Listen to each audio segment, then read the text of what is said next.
Bonjour à tous, j'espère que vous allez bien. Donc aujourd'hui, une nouvelle vidéo sur le suivi de mes fourmis. Donc comme d'habitude, on va commencer par les Crematogaster scutellaris. Alors au niveau du couvain, ça a bien évolué. J'ai eu énormément de naissances aujourd'hui. Enfin dans la semaine plutôt. Encore une là. J'ai eu une nouvelle ponte, mais juste énorme. Comme on le voit ici. Tout ça c'est que des œufs. Tout ce qui est blanc c'est que des œufs. D'ailleurs, ah bah tiens, la gine est là. Encore des œufs vers là, il me semble. Ah, ça, c'est des œufs. Encore du couvain là. Un peu là. Là. J'en ai dans toutes les salles quasiment. Là encore le tapis. Là.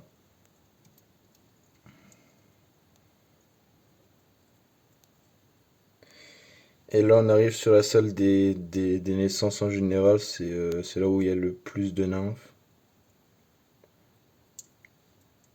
Enfin, c'est là où il y a toutes les nymphes, justement.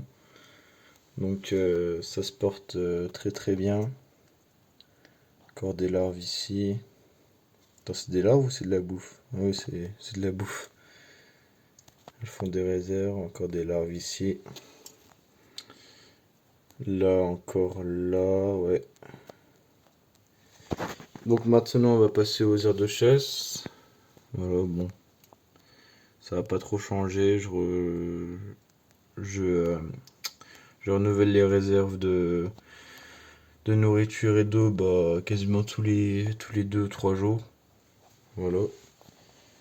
En dessous, toujours aussi plein. Je leur ai donné une grosse portion de jambon, elles en ont fait qu'une bouchée. D'ailleurs, elles m'ont fait des tas de bouffe un peu partout. Euh, Est-ce qu'elles les ont ramenées au nid, je pense? Ouais, il me semble. Parce qu'il y en avait beaucoup plus que ça. Donc maintenant, on va passer sur l'étage du dessous. Donc les Messarabarus. Hop, hop, je vais faire une petite mise au point. Le focus ne veut pas. Ah voilà. Donc là, on voit très très bien le couvain. Il y a eu encore une ponte cette semaine là. Donc bah, tout se développe très bien. Bon, je suis revenu au-dessus. Donc on voit que il y a 1 ou 2 cocons de plus. Elle a repondu aussi un petit peu. Voilà. Ah, voilà, là. Juste ici.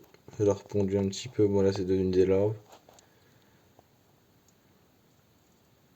Du coup, bah, c'est bien lancé pour cette année, même si ça va pas être énorme non plus. Donc, on verra l'année prochaine ce que ça donnera. Alors, les Messarabarus de Médoc, du coup, bah, ça se passe bien. Il y a eu quasiment toutes les naissances au niveau des nymphes.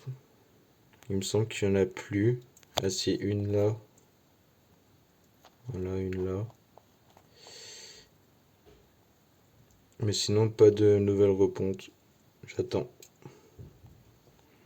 Mais Corporatus Nicobarandis, donc désolé si le tube est dégueulasse. Enfin, plutôt si on voit pas bien parce que le tube il est dégueu. Donc, je vais juste vous tourner un petit peu les mémères.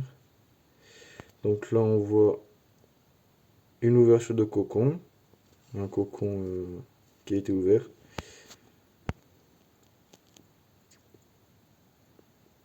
Et pas de nouvelles pontes. Je vais essayer de les mettre dans un autre tube. Je vais les déménager parce que bon, si j'ai des acariens là, c'est pas top du tout. Donc voilà. Ma Corporatus micans a 2 cocons. deux grosses larves et des œufs. Donc honnêtement, je suis assez content parce que bah, elle a galéré, enfin elle a pas pondu pendant 4-5 mois voire plus. Et là, bah, c'est parfait. Bon, je vais passer vite fait sur les samis parce que j'ai plus beaucoup de place là. Mais tout se développe bien, il y a encore les cocons, donc ça se passe pour le mieux là. Le suivi est terminé, donc n'hésitez pas à liker, commenter et à partager cette vidéo si vous avez aimé. Puis bah moi je vous retrouve la semaine prochaine jeudi pour une nouvelle vidéo. Et tout le monde, ciao.